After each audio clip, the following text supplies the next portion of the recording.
amados de Deus, vamos para mais um estudo da Escola Dominical através da revista da CPAD, terceiro trimestre, a lição 12, de 19 de setembro de 2021, que é o Dia Nacional da Escola Dominical, o 19 de setembro. Vamos ao texto áureo. A lição de hoje é sobre o reinado de Josias, o último rei piedoso do reino de Judá. Texto áureo. Então disse o sumo sacerdote Ilquias ao escrivão Safã: achei o livro da lei na casa do Senhor. E Ilquias deu o livro a Safã e ele leu. 2 Reis 22, 8. A verdade prática. Nos dias de hoje, Deus ainda levanta homens e mulheres dispostos a combater a cultura da idolatria que se perpetua através das gerações. Ainda bem por isso, né? Vamos então à leitura bíblica em classe. Está lá em 2 Reis 22, tá certo? Sucedeu, pois, que no ano 18º do rei Josias, o rei mandou o escrivão Safã, filho de Azalias, filho de Mesulão, à casa do Senhor, dizendo: sobe a Ilquias, o sumo sacerdote, para que tome o dinheiro que se trouxe à casa do Senhor, o qual os guardas do umbral da porta ajuntaram do povo, e que deem na mão dos que têm a cargo a obra e estão encarregados da casa do Senhor, para que o deem àqueles que fazem a obra que há na casa do Senhor, para repararem as fendas da casa. Versículo 8. Então disse o sumo sacerdote Ilquias ao escrivão Safã: achei o livro da lei na casa do Senhor. E Ilquias deu o livro a Safã e ele o leu. 2 Reis 23. E o rei subiu à casa do Senhor, e com ele todos os homens de Judá, e todos os moradores de Jerusalém, e os sacerdotes, e os profetas, e todo o povo, desde o menor até o maior, e leu aos ouvidos deles todas as palavras do livro do concerto que se achou na casa do Senhor. E o rei se pôs em pé junto à coluna e fez o concerto perante o Senhor, para andarem com o Senhor, guardarem os seus mandamentos e os seus testemunhos e os seus estatutos, e com todo o coração, com toda a alma, confirmando as palavras desse concerto que estavam escritas naquele livro. E todo o povo esteve por esse concerto. E o rei mandou ao sumo sacerdote Ilquias e aos sacerdotes da segunda ordem e aos guardas do umbral da porta que se tirassem do templo do Senhor todos os utensílios que tinham sido feitos para Baal, e para o bosque, e para todo o exército dos céus, e os queimou fora de Jerusalém, nos campos de Cedron, e levou as cinzas deles a Betel. Também destituiu os sacerdotes que os reis estabeleceram para incensarem sobre os altos nas cidades de Judá e ao redor de Jerusalém, como também os que incensavam a Baal, ao sol, à lua e aos mais planetas e a todo o exército dos céus. Versículo 21. E o rei deu ordem a todo o povo, dizendo: celebrai a Páscoa do Senhor, vosso Deus, como está escrito no livro do concerto. Porque nunca se celebrou tal Páscoa como essa desde os dias dos juízes que julgaram Israel, nem em todos os dias dos reis de Israel, nem tampouco dos reis de Judá.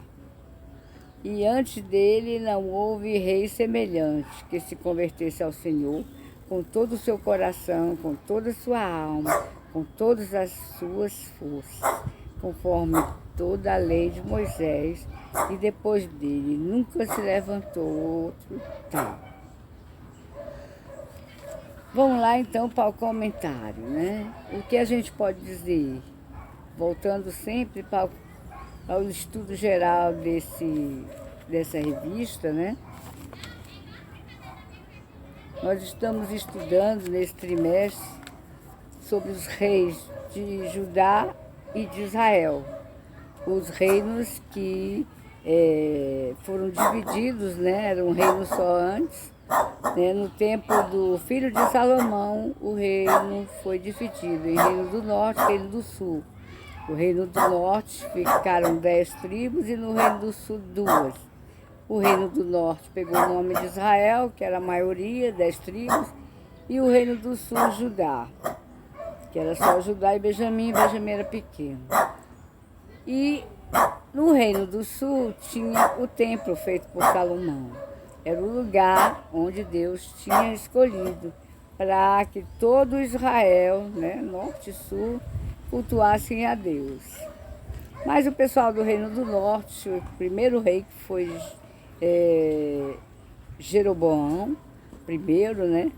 Ele já foi logo tratando de inventar ídolos, dizendo que seriam os deuses que tiraram o povo do Egito. Então, pecou e fez a nação toda pecar. E daí em diante, começaram 200 anos de história, o reino do norte, e nenhum rei serviu ao Senhor. 19 reis reinaram no reino do norte, nenhum serviu ao Senhor. E o reino do sul, que era onde tinha o templo, né, de descendência de Davi, que Deus tinha prometido a Davi que sempre ia ter uma lâmpada, né, da sua família, da sua raiz, né? A raiz de Davi permaneceria para sempre, até a vida do Messias, que seria o chamado filho de Davi, né? E então esse reino durou mais tempo, depois que o reino do norte foi levado cativo para a Síria, né? Ficou só o povo pobre da terra e misturado com um monte de estrangeiro que o pessoal da Síria tinha trazido para descaracterizar a nação de Israel, para tirar a identidade deles. Então, ficou só esse povo misturado, né? A capital era Samaria. Por isso que os judeus não se davam com os samaritanos até os tempos de Jesus, né? Então, o reino do sul, que é Judá, ainda permaneceu mais, quase 200 anos depois disso, né? E foi um total de quase 400 anos de história do reino de Judá, o reino do sul, capital Jerusalém, onde tinha o templo, e reinaram 20 reis no reino do sul. E desses 20, só 8 serviram ao Senhor. E esse foi o último rei que serviu ao Senhor, e foi um homem piedoso, o rei Josias. Então vamos aqui ao comentário. Josias foi o último dos reis justos de Judá, né? Nunca houve um rei como ele, que se voltasse para o Senhor de todo o coração. Esse grande monarca e fiel homem de Deus, ele fez uma limpa, né, no reino todinho que existia. Não só em Judá, mas ele saiu fazendo nas cidades de Israel, o povo que tinha ainda ficado, o povo pobre misturado. Ele saiu tratando de converter aquele povo todinho, né? E reconstruir o reino deles, né? Junto com ele. Isso ele expurgou, primeiro ele expurgou, ele tirou, ele fez uma limpa de todos as idolatrias que o pai dele, o avô dele, que tinha sido muito mal, Manassés, né? O pai dele também, que tinha sido muito mal. E ele tirou aqueles ídolos todos, ele fez uma limpa e começou a restauração do templo. Quando foram restaurar o templo, se achou o livro da lei. Provavelmente era o livro de Deuteronômio, porque você imagine que Fazia muito tempo que tinham deixado o culto a Deus do jeito que foi passado por Moisés, né? Fazia muito tempo. E a Páscoa, tudo que eles faziam, as festas, as obrigações, tudo que Deus passou para o povo de Israel como um todo fazer, eles tinham deixado para lá, né? Foram perdendo, o que era, na verdade, uma responsabilidade enorme dos sacerdotes, que eram descendentes de Arão. Eles também chutaram para o alto e estava todo mundo desviado. Todo mundo, não sabia mais nem o que era a lei, onde é que estava a lei. E foi achado por acaso dentro do templo, né?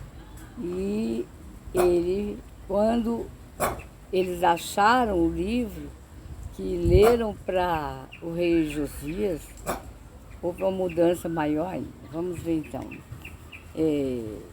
Achei o livro da lei no templo do Senhor, né? Com o seu desejo de realizar reparos na casa do Senhor, Josias ordenou a Safão, o escrivão, né, e a outros assessores que fossem ao encontro do sumo sacerdote Ilquias, né, e arrecadassem todos os possíveis recursos financeiros.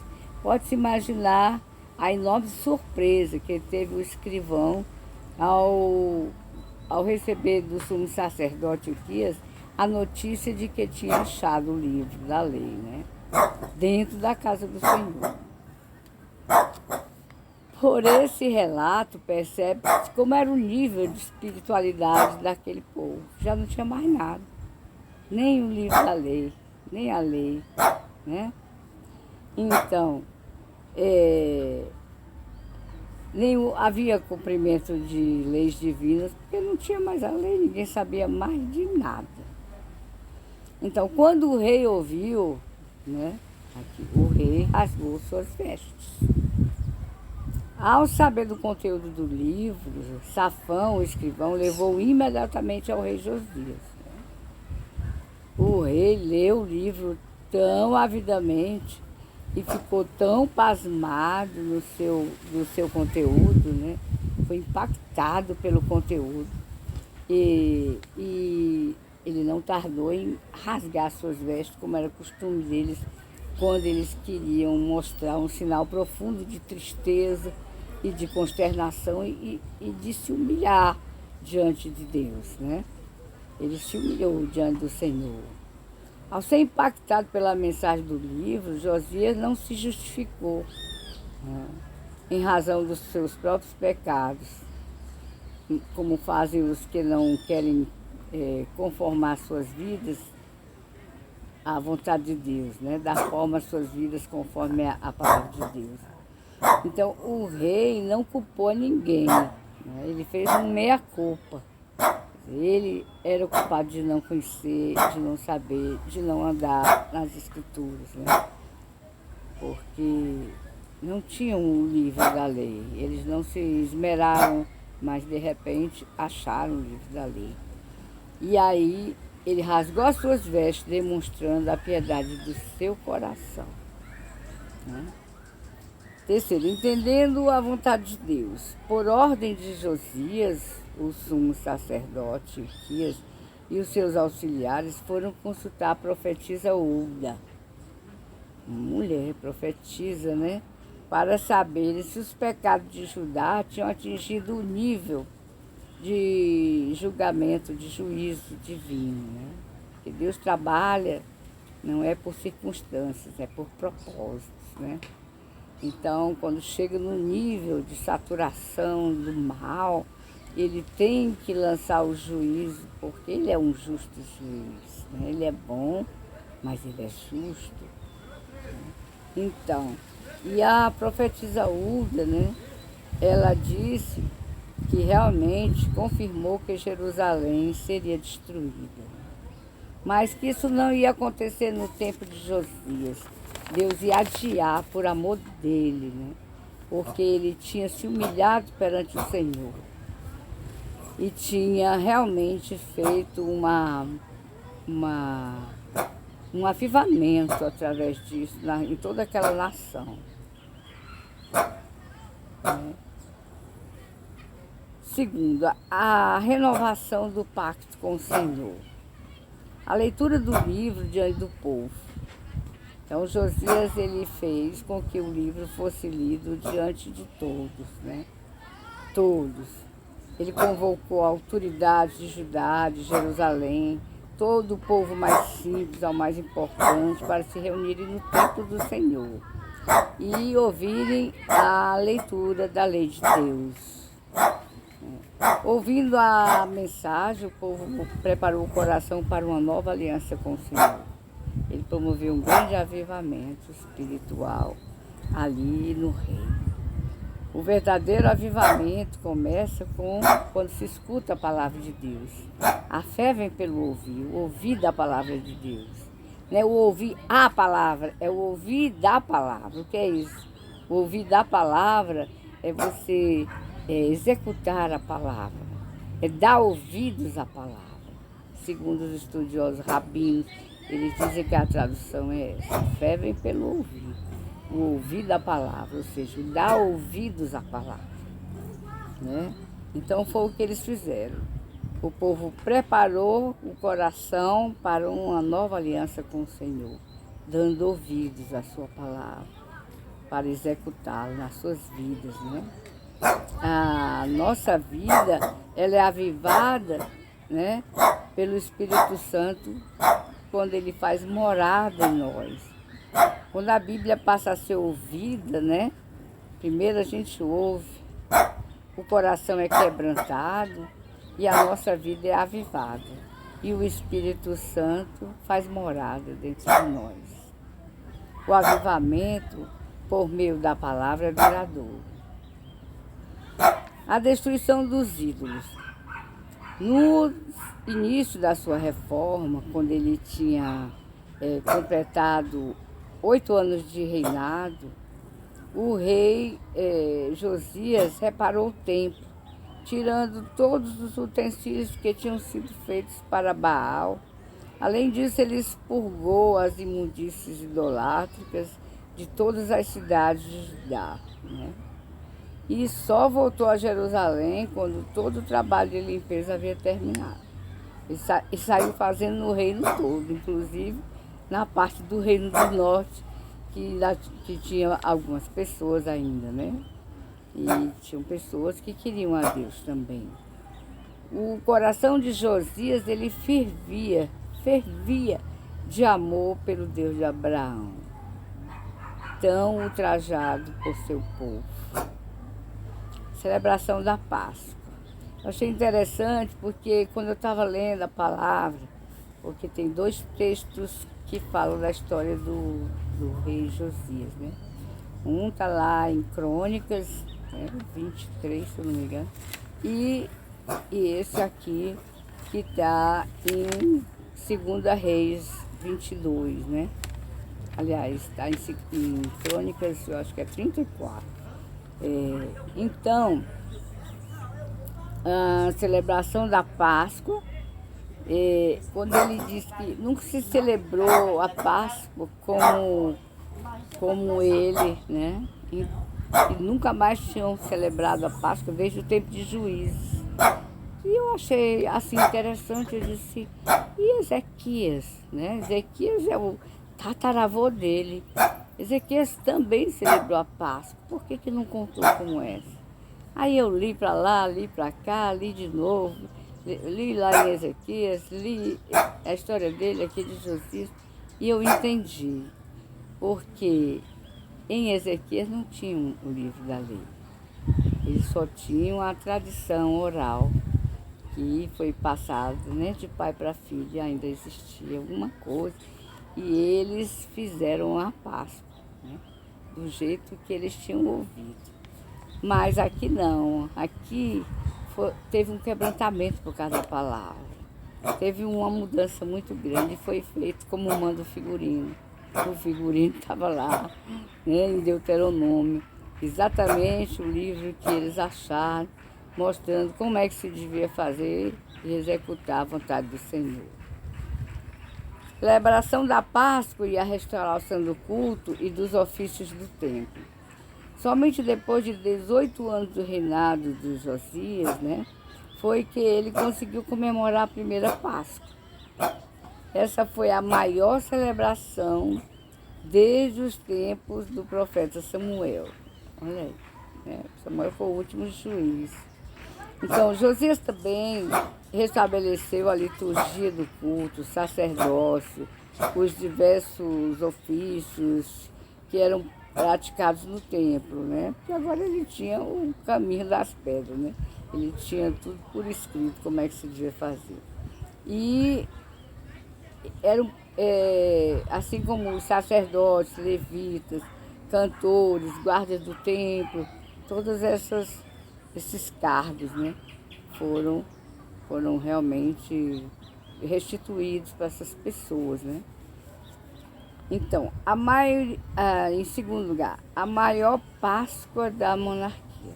A Páscoa era uma das maiores festas do povo de Israel, né? Relembrava a proteção divina e o livramento da escravidão no Egito. Deveria ser sempre festejada, né? Para permitir ao povo recordar aquilo que foi feito no Egito, né? Quando o anjo da morte passou por cima, quer dizer, Páscoa, passar por cima da casa deles e não matou nenhum, né? Era morto só quem não tinha a marca do sangue. Isso aí, né, foi o que levou à instituição da Páscoa, para eles se lembrarem sempre da salvação gloriosa que Deus lhes deu. É a mesma coisa conosco. Quando a gente aceita Jesus, o sangue de Jesus vem para nós, né? E o anjo da morte não tem mais poder sobre nós, porque nós somos agora do Senhor. Fomos comprados por Ele, com seu sangue.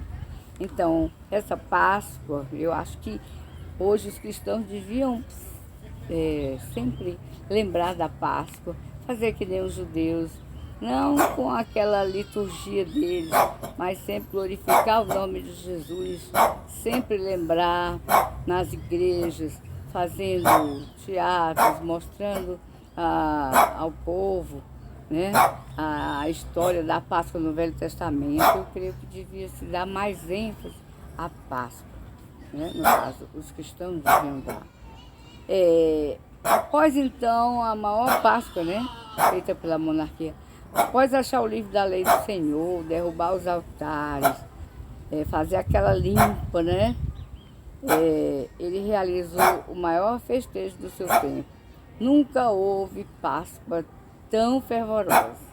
Claro, porque estava de acordo com a palavra de Deus. Conclusão. Josias fez uma limpeza geral em Israel, eliminando todas as formas de idolatria instituídas pelos reis que o antecederam, inclusive o rei Salomão, que Salomão já velho fez um monte de besteira, né? Fez um monte de idolatria por causa das mulheres, né? E inclusive o rei Salomão. Esse grande monarca, Josias, é uma figura do Messias que viria, né? Mostrando que ainda havia uma lâmpada, né, nos filhos de Davi. A lâmpada nunca se apagaria. Então,